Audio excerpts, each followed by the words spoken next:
it is evident that this point, when you mirror it, it comes here, right? So 5 comma 10 becomes 10 comma 5. X and y will interchange. X and y will interchange. So you don't have to do any calculation. You don't have to do any calculation. Fine. A bit of common sense, CS, will be enough, right? So what is the correct answer? 10 comma 5. 10 comma 5. Okay. So 17 students have joined. Good thing to see so many people here. But yeah, so this one issue that I'm talking about, many of your classmates and maybe some of you are present even here right now, and they are opting out of CAD CAM. And if more and more number of students are opting out, this is not good even for those who are interested in CAD CAM. Right. So there are various reasons they're opting, they're telling, and one of the most ridiculous reason being that will the exam be requiring us to know about CAD CAM software? Let me answer that elephant in the room. You will not be requiring any computer skills. You will not be requiring any computer skills. The exam will be same as any other theory exam. You will get a set of questions, and those questions you have to solve on the answer script. And I had also shared a similar message on your WhatsApp group. I hope you have read that. And if your friends are having any such doubt, please try to clarify that to them. Second point, CAD/CAM is going to be a very important subject from career point of view, because the future, almost all the industries in the future, they are completely relying on computers. In almost every stage of product development, they are relying on computers. And when they are relying on computers, CAD/CAM software, these software are the major part. Fine, these software are major part. And you having the skills, you having the CAD/CAM skills will definitely help you in your career. Fine. So whatever core company you are going into, this software is definitely going to help you help you stand out. And third point, we are working a lot on making 3D CAD models. We are making a lot on 3D CAD models. You must have seen the videos and all, wherein I've demonstrated how these 3D CAD models can be used for different subjects. So in the coming time, our college will be really very famous for this unique way of teaching. Fine. Our college is really going to be very famous, and once our college comes to be known with this particular system, then they will expect our students to know about CAD. Fine. And when any interviewer will come to know that you are coming from this institute, MCET, Methodist College of Engineering and Technology, they will definitely try to ask you questions related to the 3D CAD models. Fine. So with this respect, what our next step is to involve students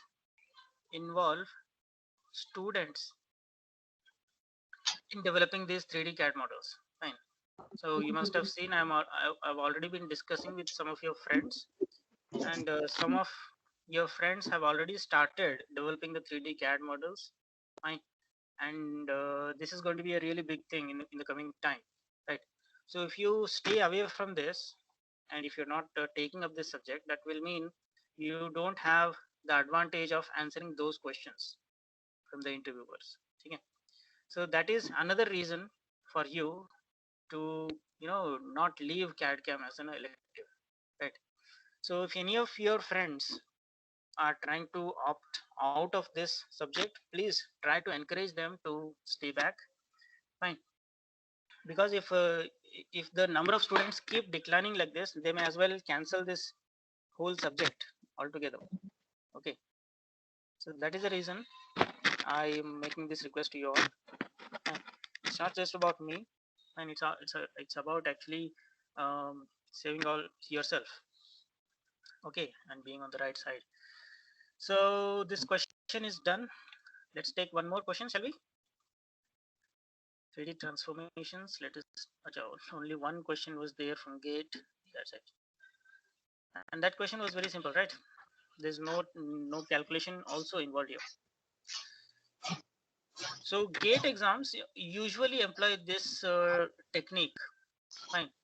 So what they do, please mute yourself. Anyone's trying to speak? We are not getting your sound. There is some disturbance. Uh, please check your mic and then you can unmute yourself. Okay. One not Abdul Nasir. Hello. Okay, I'm muting you. So 103, Muhammad Nasir. If you have anything to talk about, please check your mic. We are getting a lot of disturbance from your side. Once the mic is working correctly, then you can unmute and ask your question. Okay. Just give me 2 minutes.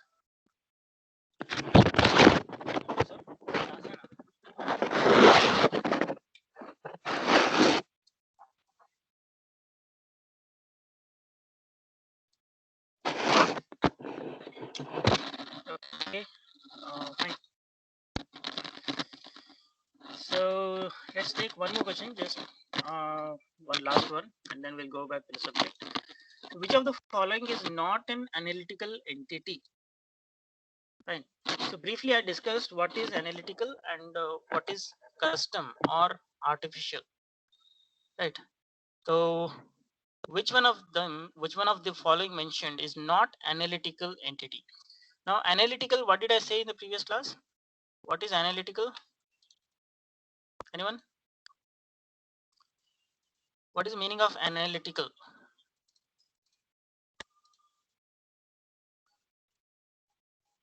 Come on.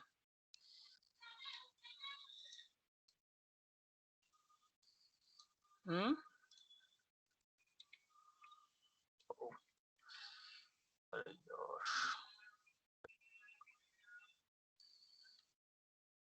what's the meaning of analytical? Briefly, I had touched it, right? It'll all go. Yeah.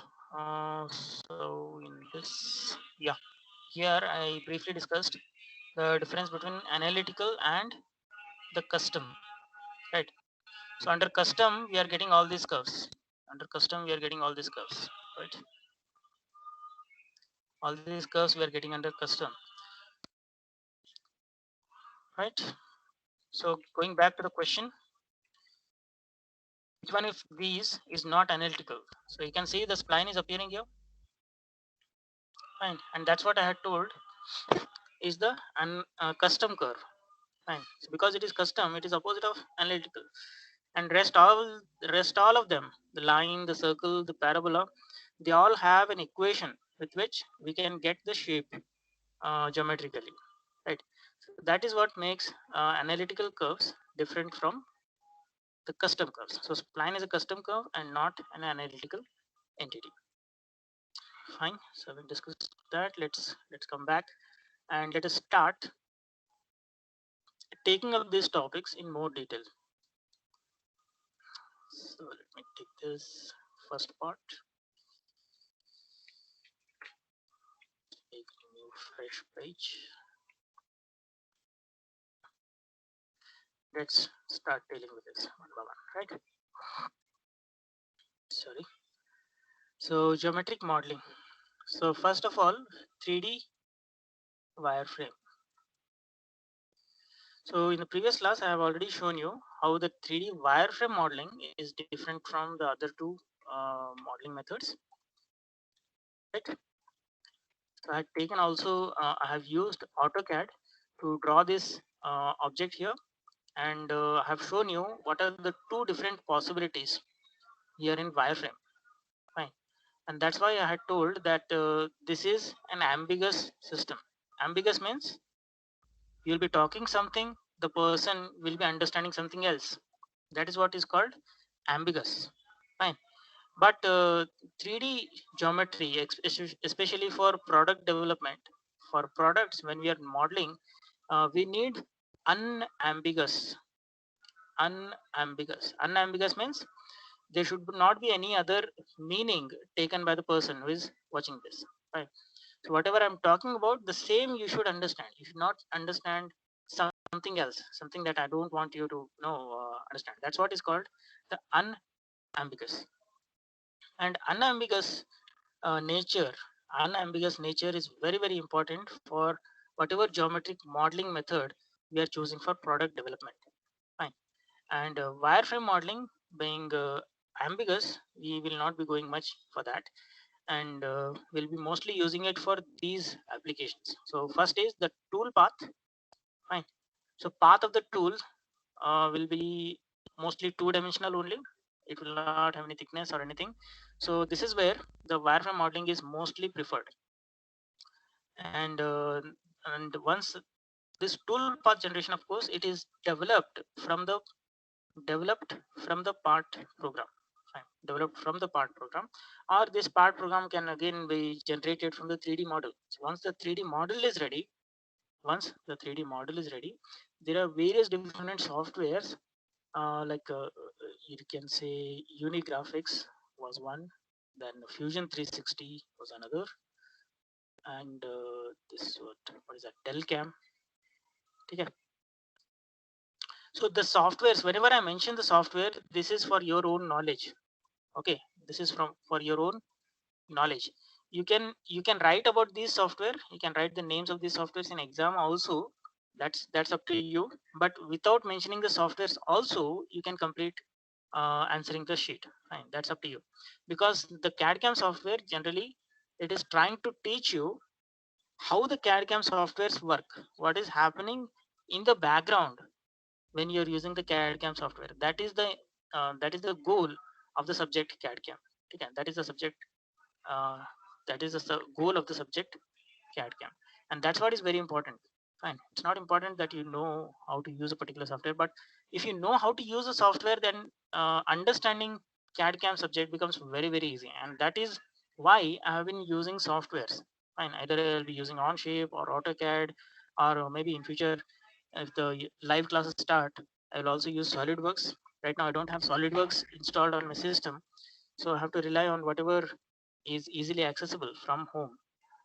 Okay, so using all these softwares makes your understanding better, and that's why I've been trying to use all this software as much as possible while talking about all this. Okay. Now 3D wireframe modeling. So we should know a few properties of this. Fine. So few properties or characteristics. An exam question will appear, like he'll ask you about what are the characteristics of wireframe modeling, or write about the properties of wireframe modeling. Fine. So the most important, the elephant in the room being, what is it? It is one dimensional. It is one dimensional. Fine. Or you can say it has only length. Only length. Fine. Only length is present. There is no thickness. No thickness. It doesn't have any thickness, and it doesn't have any width. Fine. So this is what is the most important property of the wireframe modeling. So here again there are no faces. No faces. Fine. So uh, backside edges backside edges are not hidden. Are not hidden. Fine. And this is what makes wireframe modeling ambiguous. This is what makes wireframe modeling ambiguous. Fine. So the example I had told you, if you take up the same model, fine, in wireframe, when you're taking the same model, the same model will appear to have two different possible views. Fine. One is like this, the second is like this. So these two diagrams are the same. Fine. The relative position of all the points is exactly the same. The relative position of the points is almost the same. So what's different here is which of the lines we are making it hidden. Fine. So because wireframe modeler is not having any face, that's why we cannot enclose the geometry, and we cannot hide which edges are there in the background. Fine. That is another problem with the wireframe modeling. Then third is it is easy and faster. This is an advantage, you can say. This is easier and faster to load. Now 3D, when you go for solid modeling or surface models, these models they take a lot of time to load. Fine. In fact, on our SolidWorks in college, if you are making a really complicated design, a shape which requires very complicated there are surfaces, then there are complicated parts present on this, and there are a lot of components which your surface model is having. Then loading this into the system, moving this object, changing its view, it's going to be very slow. It's going to be very slow, because these components which are complex, they'll require a lot of RAM. They require a lot of RAM, and also a dedicated graphic card is also required. A graphic card is also required. If our system is not fast enough, then these things take a lot of time to load. Whereas with wireframe modeling, because they are just made up of lines and arcs and just one-dimensional entities, that is the reason they load very fast. And changing their view is going to be almost instantaneous. You will not feel any lag. There will not be any lag with wireframe modeling. Okay. Then let us talk about the different entities. Let us talk about what entities are present in wireframe modeling. So almost all the 2D commands that are available here in AutoCAD. So once again, let me assure you, you will not be required to draw the interface of AutoCAD or explain how it happens with AutoCAD. In fact, what I'm talking about is same with any CAD software.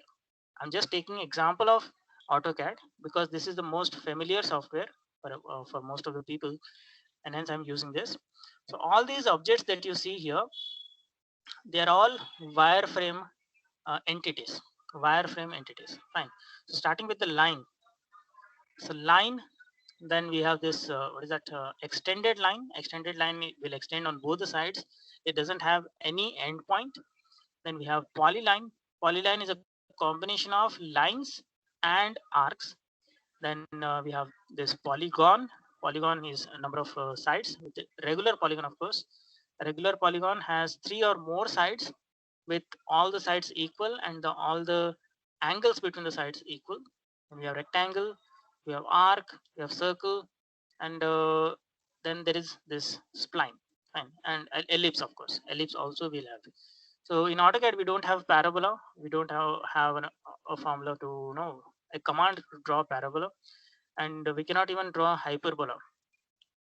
Some other softwares may have it, like MicroStation does have an option for drawing parabola and hyperbola as well.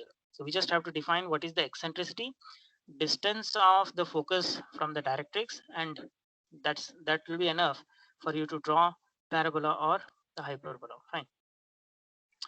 And yeah, so from software to software, different entities will be there. But the basic ones we should all be aware of. Fine. So the basic ones, what are the basic ones? We have line, we have what is it, rectangle. Then of course we should be talking about circle, and parts of circle will get arc. Then of course we have ellipse. Fine. If you are using parabola, you can do with parabola. And some softwares they have a formula generation method also for analytical curves. Fine. So some software, like for example Pro Engineer. Fine. So Pro Engineer has an option wherein you'll have to take a text file. You'll have to take a text file. Text file means you'll be editing this in Notepad. You'll be editing this in Notepad. So in the Notepad, you will have to write a program. Write a program. Fine. So and this program you have to save it as a text file, and this when it is uploaded, when this is uploaded into Pro Engineer, this software Pro Engineer will automatically generate the curve. Fine. So for example, it can generate a helix. Helix can be generated. If you know the formula for cycloid and you want to use cycloid in any of your products, if you want to use cycloid in any of your products, you can use that. You just need to know the formula for these curves. Fine. So formula means okay, equation actually. If you know the equation for this particular curve, any curve that you want to use in your product design, you just have to know the equation. Using this equation, you have to write the program. This program you have to feed into the software, and the software will automatically generate this curve that you want to use in the product design. Fine. So this is also a possibility, but of course this is not there in the syllabus. This is just for your knowledge, and this is just for your knowledge. Fine. So these are the entities that are there in the syllabus. Fine. So all these entities we should be perfect with. These are important. These are important. So I'll just put a star here. Fine. These are important from syllabus point of view. So a little bit about these things also we have to know. Fine. Like their definitions. Fine. Why did this thing come up? Okay. So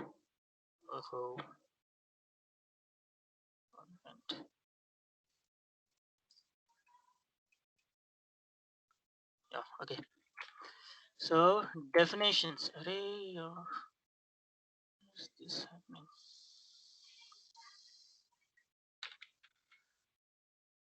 Okay. So it seems there is some hidden toolbar over there, and that's why it's happening. Okay. Anyway, so definitions of these things we should know. So how to define a line? How to define a line? Line is defined by using 2 points, right? Point 1, point 2. So line is an entity which is the shortest distance between 2 points. Fine. The path that joins shortest distance between any 2 points. Fine. So the path, or else path traced by shortest distance between any 2 points. That is the definition of a line. Fine. Then what? Okay, rectangle. Let's take it later. Let's go for the next analytical curve, that is circle. How do you define a circle? What is the definition of a circle? Isma? What is definition of a circle? Are you getting my voice? Is it clear? Yes, sir. So please tell me. So one of you please tell me what is the definition of a circle? The distance between the origin to the every point on the line circumference is same at any point. At any point. So Yes. what is that? Oh, sorry, I was about to ask you, is it always the origin, or the point can be away from origin also? Origin to the circumference point. Is it always the origin? Yes, sir. No, it need not be. No. Like for example, okay, for example, okay, I have this as x-axis and y-axis, right? I have this as x-axis and y-axis. So can I have a circle here also? Centers are not origin. Yeah, center. So use the Yes, proper sir. terminology. Yes. So from the fixed point called center, distance of any point on the circle is always the same. And what is that fixed distance called? That fixed distance is called radius. Radius. Right? Radius, right? So circle is this. So what is the definition? How will you write the definition? Definition of circle?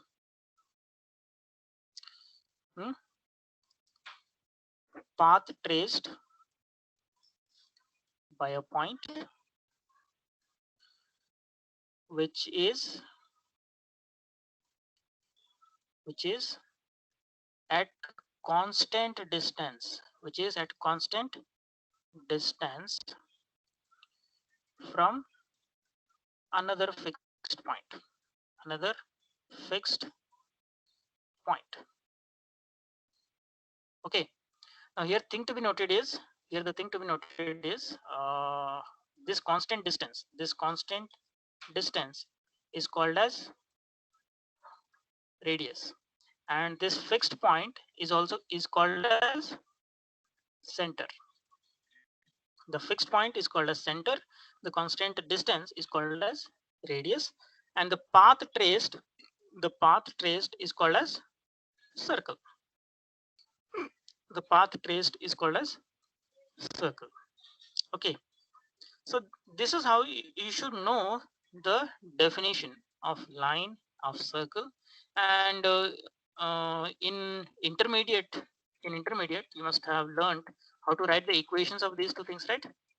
So if you know the equations, that will be an added advantage. You know the equations, that will be an added advantage. Okay, but this, all right, slightly more, let me take it. So let's learn a little about these equations. Fine.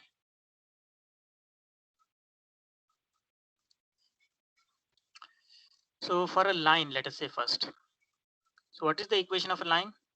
How do we write equation of a line?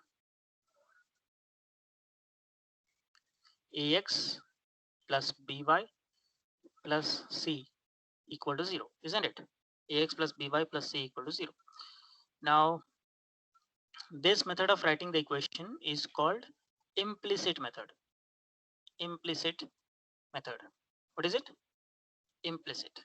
Now there is another way we can write the equation of line, that is y equals mx plus c, isn't it? Y equals mx plus c, and this method of writing the equation is called explicit. What is implicit, what is explicit? I used to get a lot of confusion between how to decide what is explicit and what is implicit. So I'll just give you a simple an example. So when I say assignment has to be submitted by all the students, this is implicit. Fine. But if I say assignment has to be submitted by Mahesh, Franklin, Atif, Kota, Mahesh, fine, if I'm pointing specific student, then it becomes explicit. Fine.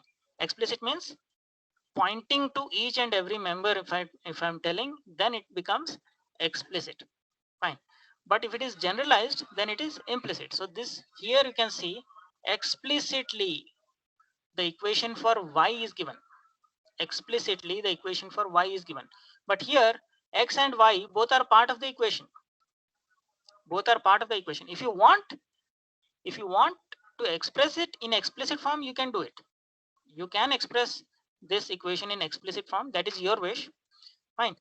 So the same equation can be written in implicit form as well as explicit form. Now both of them have their own advantages as well as disadvantages. Okay, so if you are writing in explicit form, then making a table becomes a really easy task here. Fine. So you must have done this in 10th class already. So let us just rewind this. So y value we will take, and first we will take x value. And we will calculate the value of y. Right. So for example, let's say y equal to x plus 2. Fine. So then for each value of x, we can find the value of y, right? So if x value is 0, y value becomes, substitute x equal to 0, y becomes 2, right? Then substitute x equal to 1, then y becomes 3. Substitute x equal to 2, y becomes 4, and so on, right? So once the points are known, then on the xy line graphically you can just put all these points. So x0, y2, then x1, y3, right? So like this we'll get all the points. So joining all these points will give us the line. Joining all these points will give us the line. Okay, take the line command here.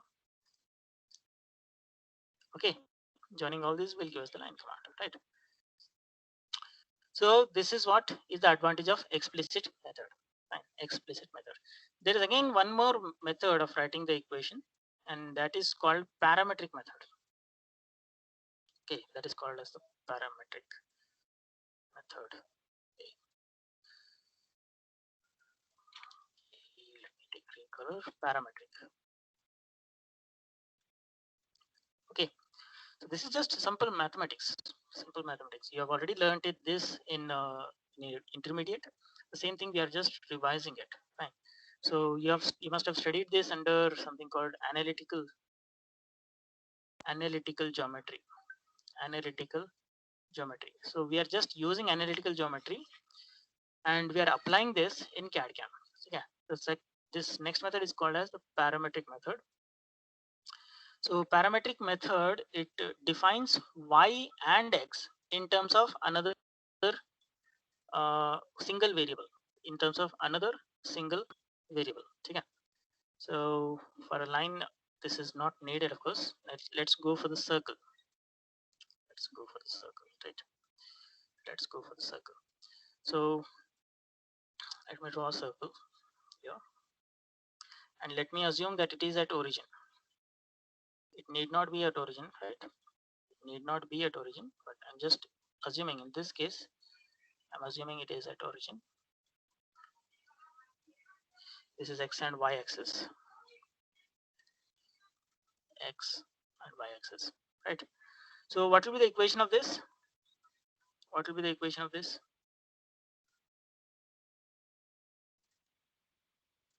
Equation. Now distance from the origin. Distance from the origin. Please mute. Hello.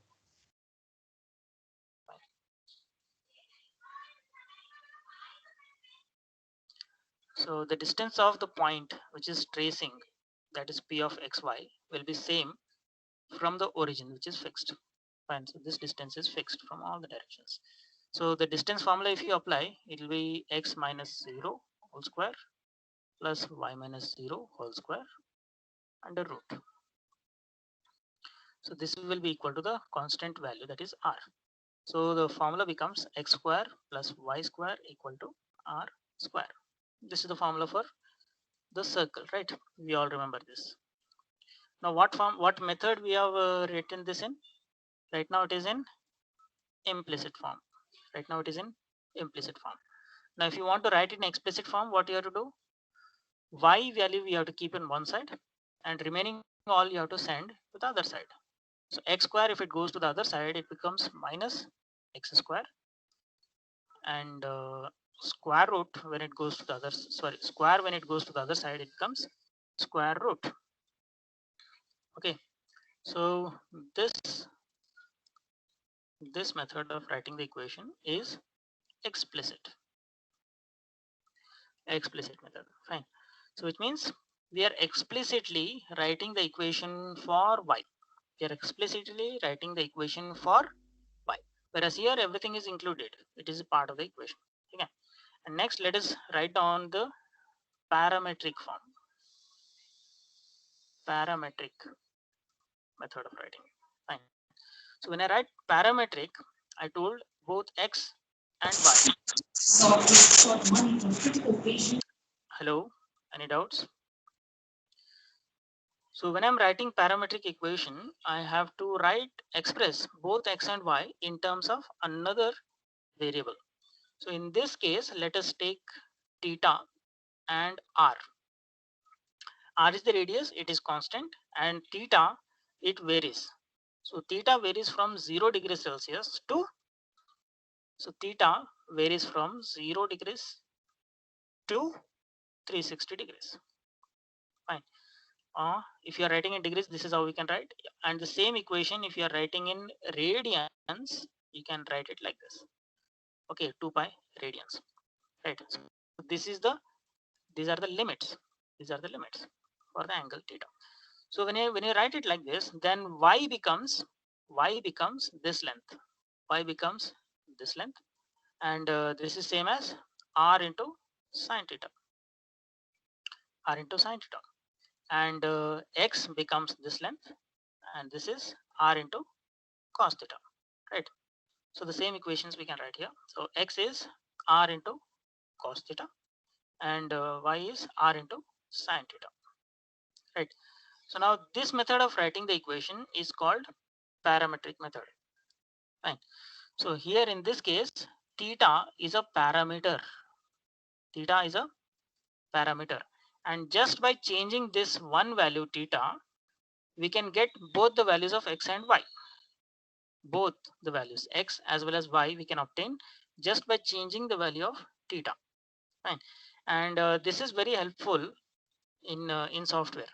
This is very helpful in software. So for example, I explained this method now. So you have to write a program, and this program when fed into ProEngineer will generate the curve. So for using this, mostly the equation that is used is parametric only. Fine. So whatever equation you get for a cycloid, for no circle, for parabola, hyperbola, or whatever you want. So this equation first we have to express it in parametric form, and then when you feed it in Notepad in the program, with the help of program, you will get it in the ProEngineer. Of course, you will not be required to do this. You will not be required to do this. I'm just telling you for your information, and you may just write it in theory that yes, it is possible. Fine.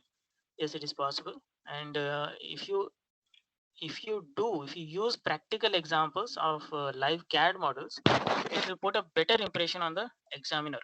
It will put a better impression on the examiner, and you may in fact get more marks than you deserve. And that is the reason I'm telling you all about this. Okay. So did you understand implicit, explicit, and parametric? Fine. So now all these methods are part of analytical. All these methods are part of analytical, right? So analytical means whenever we have equations, whenever we have definite equations to generate the curve, then it is called analytical. Fine. So even this line also, you can say it is analytical. Fine. And because line is having this analytical method, line is using the analytical method, it is not a custom curve. Fine. It is not a custom curve, right? Next, let us talk about the custom curve. Custom curves, right? So under custom curves, there are various different curves. We have something called Hermite cubic. Fine. So with this Western scientists, mathematicians, and good doers, they always attach their name with whatever they find. So this cubic curve was first found by Hermite, and hence his name is attached here. There's no particular meaning in Hermite. Dictionary has no meaning for Hermite. So Hermite cubic is one. Then we have Bezier curve. Then you have B-spline. So these three curves we should study in detail. We should study in detail. Fine. So we'll have to study some of the properties of these curves, and we should be able to identify one curve from another when both are presented to us side by side. Okay. When both are presented to us side by side. So I have made a lot of notes regarding this. Okay.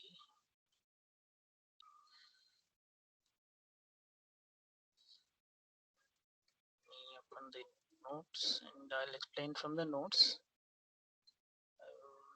about all those things. Where did it go?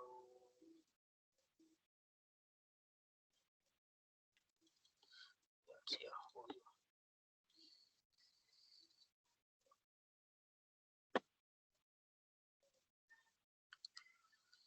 I think it was there in unit 1 itself. In the earlier syllabus, this topic was there in unit 1 itself.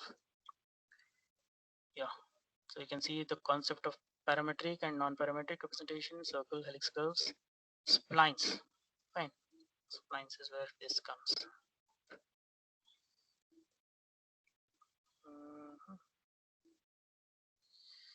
Yeah.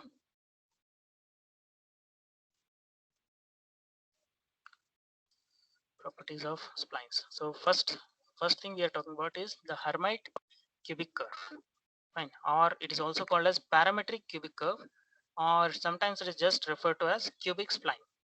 Fine. So these are the generally used names for this. So if any one of these are used, you should understand that we are talking about this particular curve.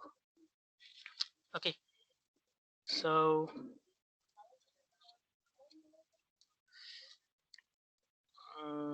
yeah. So in the graph, you can see the curve is represented, right? So this graph, you can see it is represented here, and what are the inputs required to define this graph are also present here. Okay. So let us see. So it's just like this, and it is starting at a point, let us say P naught, and it is joining another point P1. Fine.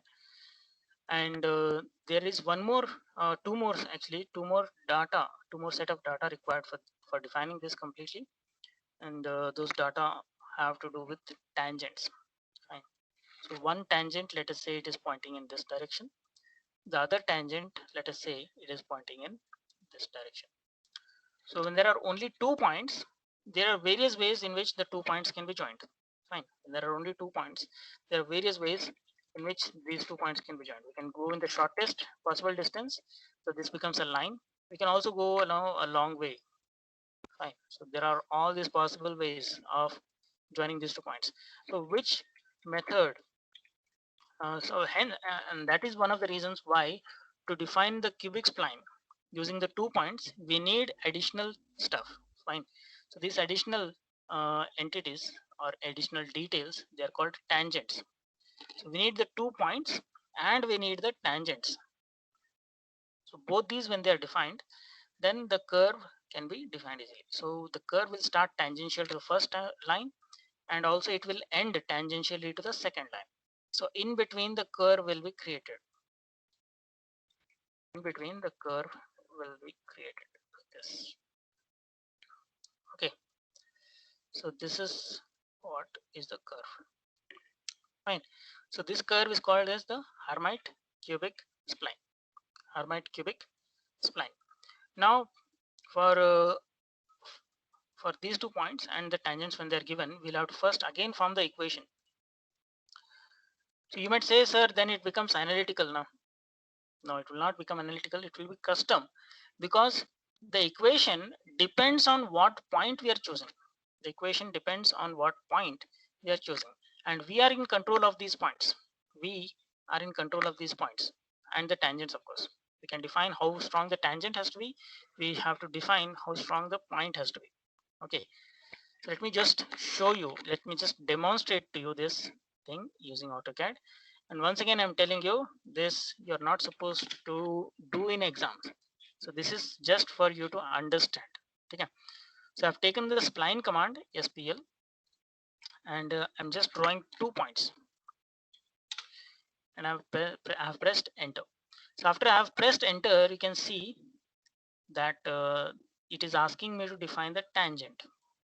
So when I define the tangents, this is how it will be. So there are only 2 points that are defining the curve. But since I have given the tangents as different, you can see the line, the curve is starting with tangents. Fine. So let me keep 2 points first. This will be better.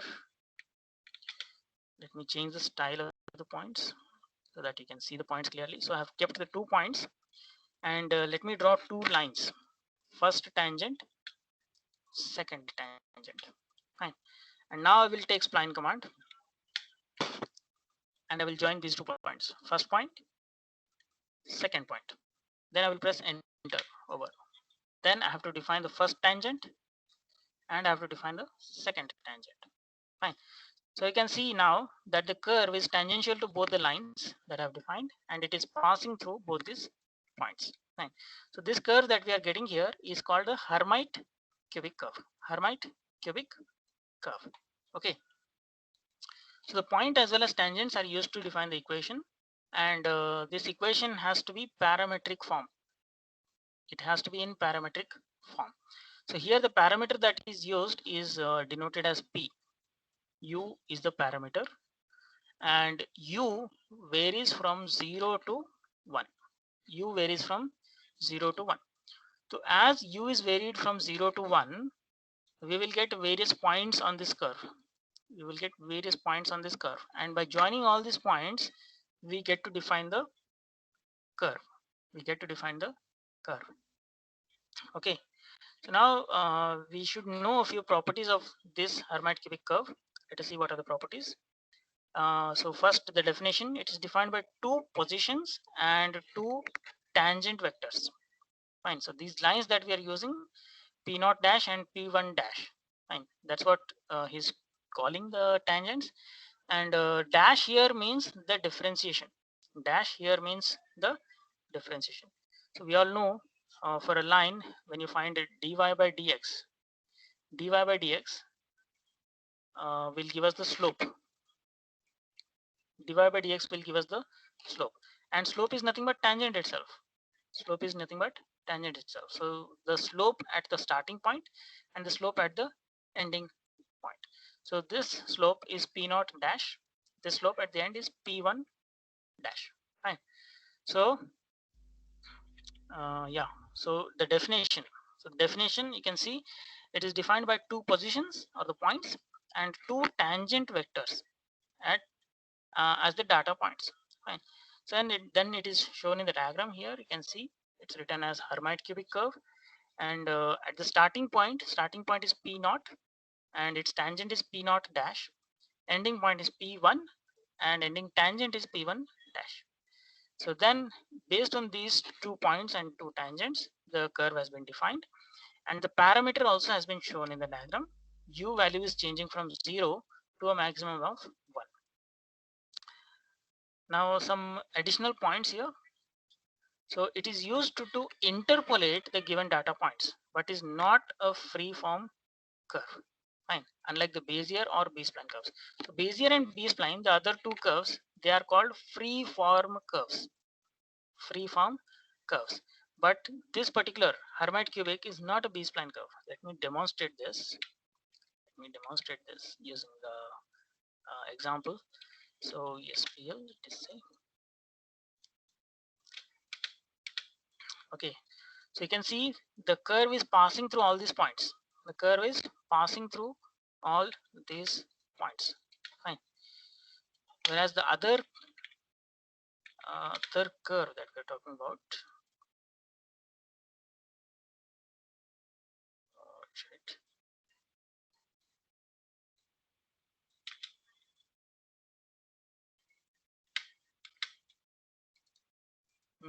actually this, in old version we have to take polyline.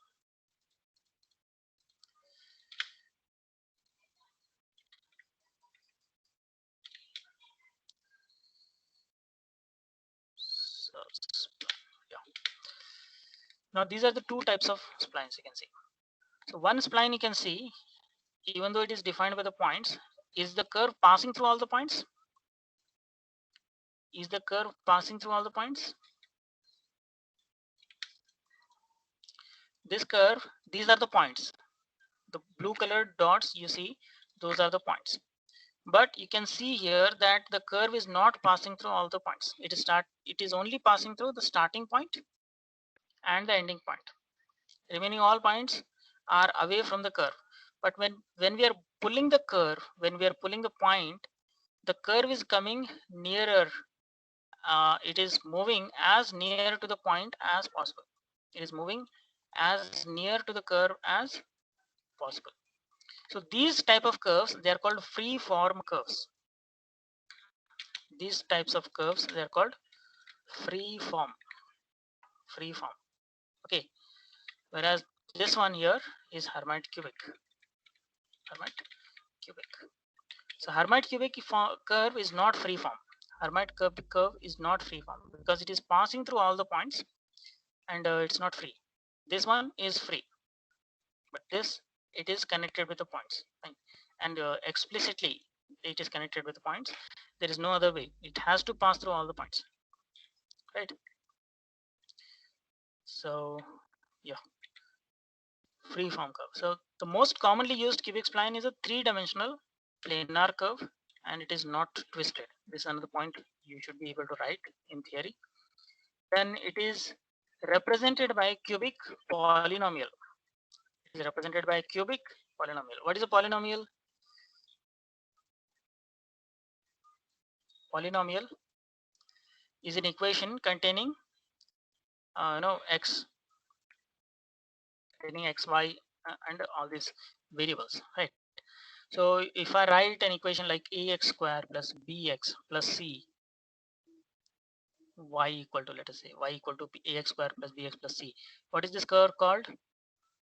It is called quadratic. It is called quadratic. So if I write an equation like y equal to mx plus c, this is called linear.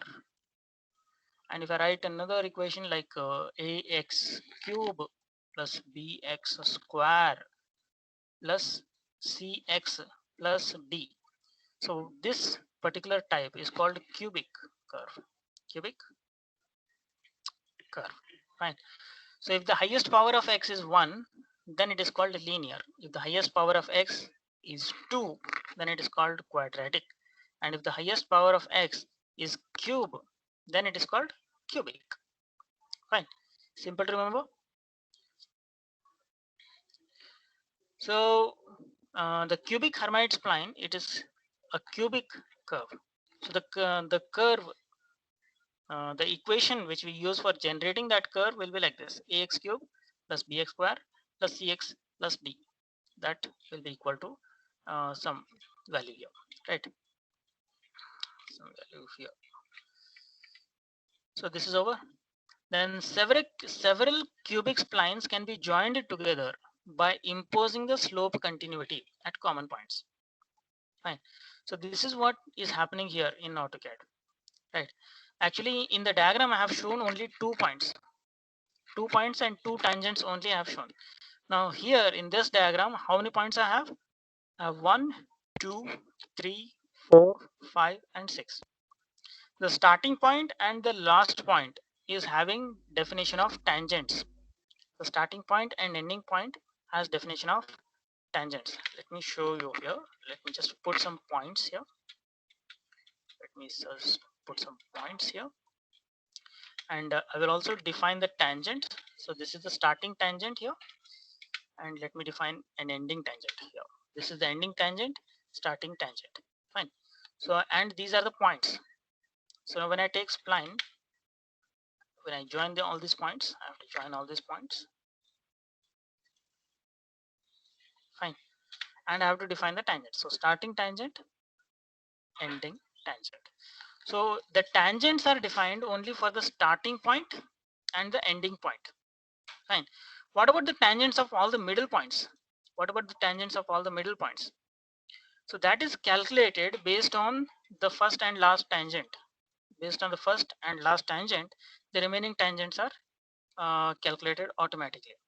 So at the end of this curve, at the end of the first curve, whatever slope is there for the first curve, the same slope is followed by the second curve. And at the end of second curve, whatever slope is there, it will be the same slope for the next starting curve. And this way, starting at one point, the slope at every point is calculated. Depending on the slope of the last and first point, the slope of all the remaining points are calculated, and the curve continues to maintain the same relation. Fine. So this is what this particular point actually means. Okay. So I hope you are understanding it better with this example. Of course, it doesn't mean you will have to demonstrate this in AutoCAD or draw something using it. Fine. So my aim is just to show you in real time how the points are actually affected and how the curve is actually built up. So it is doing all these calculations behind the screen. and we cannot see all these calculations happening. It is happening so fast that in real time, as soon as you make the change, we can see it happen on the screen. But there are a lot of calculations that the computer is doing behind the screen, and the result of all these calculations is being shown on the screen. Is being shown on the screen. Okay, so this is how we can write the equation in short form. This is how we can write it in the short form.